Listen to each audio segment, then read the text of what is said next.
Hi everyone, thank you so much for tuning into the channel today. We're just relaxing. I've got my nieces here and my son, and today we're going to show you guys how to make simple chocolate at home using Hustler Organics cocoa butter and our extra virgin coconut oil, as well as a few other ingredients. Today we're going to compare using cocoa butter and using coconut oil just to see which one's better. So this is cocoa powder, right? Yeah. And we're going to be needing also some powdered sugar, some powdered milk, and then some nuts, because we want our chocolate to have some nuts in them. Yeah. So first, put that in. Good job. So now we're gonna melt this over some hot water, boiling water.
So this is after an hour in the freezer.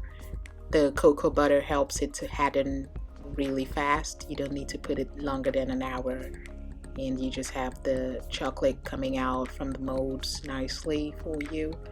And the kids love it. You don't need to actually line the chocolate properly and neatly in the molds. It still comes out nicely.